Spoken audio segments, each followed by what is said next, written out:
દર્શક મિત્રો, જી ન્યૂઝ ગુજરાતીમાં આપનું હાર્દિક સ્વાગત છે। વડોદરા શહેરમાં ઉત્કર્ષ પેટ્રોલ પંપ કારેલીબાગમાં છેલ્લા 5 દિવસથી ભૂવાનું નિર્માણ થયું છે।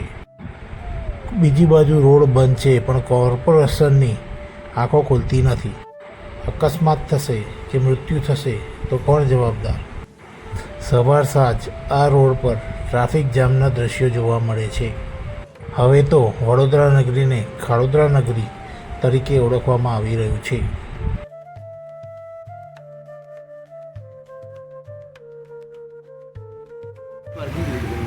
જો તો ઉપર પેલો આવે તાપ વડોદરા શહેરમાં આવેલ જે ઉડા સર્કલથી જે મુક્તાનંદ જવાનો જે મુખ્ય માર્ગ છે, આ રોડ પર સતત 1 અઠવાડિયાથી ભૂવાનું નિર્માણ થયું છે।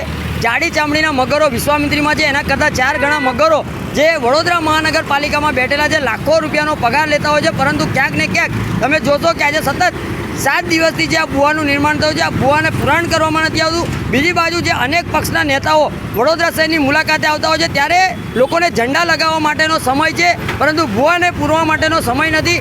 આજે તમે જોઈ શકો છો કે જે એક બાજુનો રોડ સતત 1 મહિનાથી બંધ કરવામાં આવે છે, બીજી બાજુ જે વન વે કરવામાં આવે છે, એને કારણે ટ્રાફિક જામના દ્રશ્યો સર્જાતા હોય છે। અહીંથી નાના નાના ભૂલકાઓ સ્કૂલે કોલેજમાં જતા હોય છે, ટ્યુશન ક્લાસીસમાં જતા હોય છે, સિનિયર સિટીઝનોની અવર જવર થતી હોય છે, પરંતુ ખાસ કરીને વડોદરા શહેરના અનેક નેતાઓ જે હાલમાં તમામ લોકોની ટર્મ પૂરી થઈ છે, ત્યારે ખાસ કરીને આ સાચા સેવક હોય તો પોતાની એક જવાબદારી તરીકે પોતે એક સેવા આપી શકે છે અને અધિકારીઓને તાત્કાલિક ધોરણે ટેલિફોનિક કરી અને તાત્કાલિક ભૂવાને પુરવાનું કામગીરી કરી શકે છે। પરંતુ ખાસ કરીને વડોદરા શહેરના એક પણ નેતા એવા નથી, કોઈપણ પાર્ટીના, કે જે પોતા સાચે સેવક તરીકે પોતાની કામગીરી કરી શકે। પરંતુ અમારી ખાસ માંગણી અને લાગણી એક જ છે કે આ જે ભૂવાનું નિર્માણ થયું છે, આ ભૂવાને તાત્કાલિક ધોરણે 24 કલાકની અંદર પુરાણ કરવામાં આવે, અને જો પુરાણ કરવામાં નહીં આવે તો આ ભૂવાની બાજુમાં બેસી અને ઉગ્રમાં ઉગ્ર આંદોલન કરવામાં આવશે। તેની સંપૂર્ણ જવાબદારી લાગતા વળગતા જે તે જવાબદાર વ્યક્તિઓ સીધી રહેશે।